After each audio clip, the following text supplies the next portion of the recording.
Park on Palmetto Bay sector of the suburban zone, built and constructed with a purpose through dynamite and dredging, through heavy metal and explosions, through nitroglycerin combustion and various aspects of construction. This channel was cut straight out of the bedrock, the limestone foundation, the oolitic rock which forms the aquifer. This is what it was drawn from and what it was created for.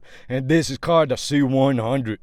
C-100 is a C-100, and that's the canal that drains out to the Biscayne Bay. The reason it was built in 1960 was as a drainage for floodlands. The two biggest high schools in Miami-Dade County are located in Kendall, so that can give you an idea of the density of the suburban population in an inverse reflection of the urban core, which dominates the popular consensus of what it is that is Miami.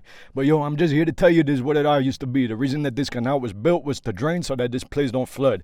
In 1960, there was a major hurricane which came through and flooded the zone, and I found like old articles from the Miami Herald that said 3 weeks later, after this 1960 hurricane of Hurricane Donna, there was a dairy farm over there on 97th Avenue where the cows up to 4 weeks later were still swimming. All the land that was once wet became dry so that people could do things there. But when the natural environment, it takes us back to reality. Another place that you can access the C-100 from is called Bill Sadowski Park, and that's, well, it is hot.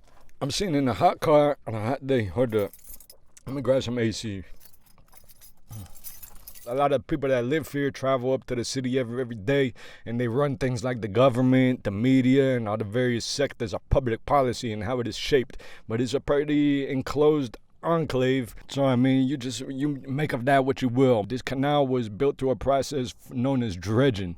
Every 5 feet, dynamite is strategically placed to blast open the rock face.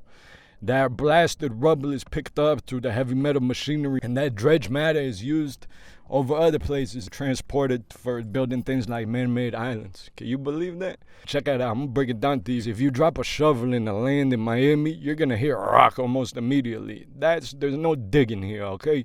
There's barely any digging here. That rock is limestone. Think about Palmetto Bay. A lot of people here have money. A lot of people here have power, and a lot of people here have landscapers. Hey, this is a fertile place. As soon as you cut a blade of grass, it's almost already sprung up with a new one. But basically in Palmetto Bay, there's so much levels of landscaping that people are often using fertilizer and pesticide. What is the role of fertilizer and pesticide in the built environment, and how it affects the natural environment? How does it travel, and does it use the same systems of flow that the fresh water does to arrive at the ocean? The answer is yes. Biscayne Bay, they say, is changing from a seagrass-dominated environment into an algae-dominated environment. Algae-dominated environment, is that good? No. Algae blocks out the sun. Algae makes it so all the underwater flowers can't get photosynthesis through the sunlight. Sunlight is the most important aspect of life for underwater plant or flower. Seagrass is an underwater flower. It's a flowering plant. That means it's a plant that grows a flower. That means it buds and procreates. The seagrass meadows are over 1 million acres in the state of Florida. They've been greatly reduced. Greatly reduced how and why? Through pollution, dirt, dirty water, dirty dishes. Think about it like that, okay?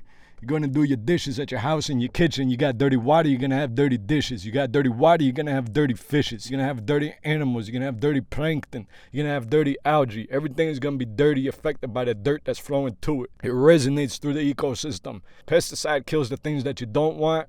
Fertilizer grows things that you do want.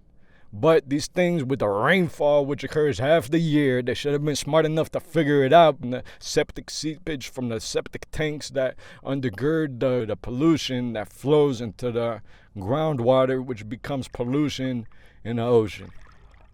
Septic tanks are a pretty big feature of Florida, where you got a pipe coming out of your house that goes into a big metal tank that holds all the poo-poo and the pee-pee and everything that you flush down your toilet.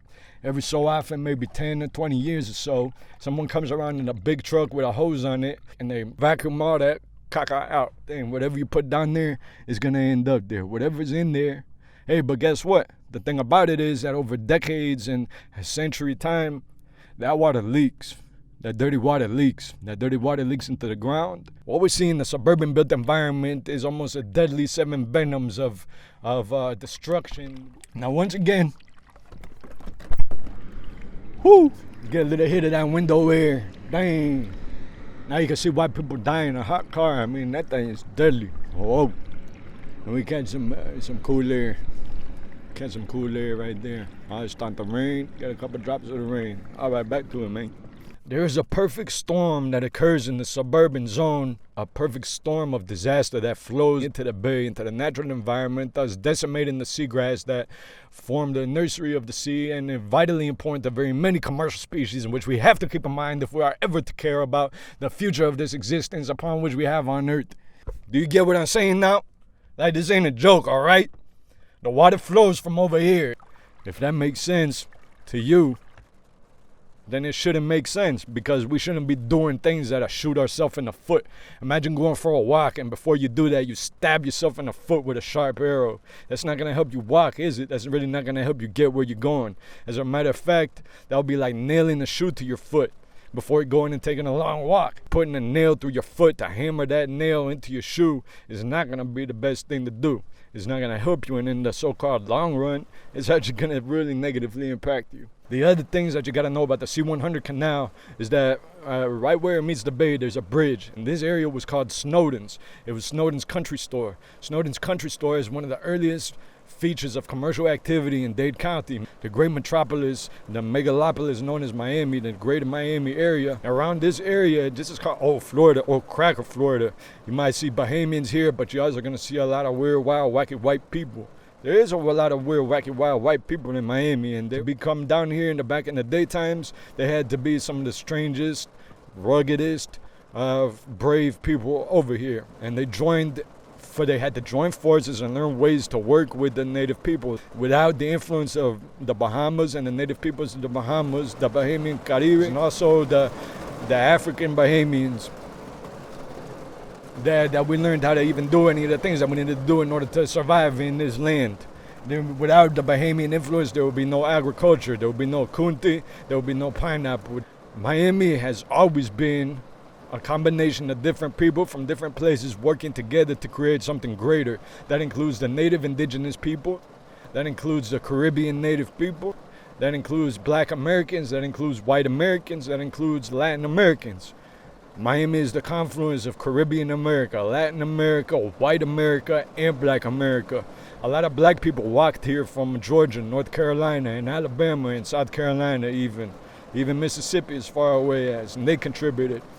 And we find out this in the lands of South. What I want to mention about Palmetto Bay, they're shooting themselves in the foot. Wake up, rich people. Wake up, Palmetto Bay. What are you doing? I want to add to that I was a free-range baby.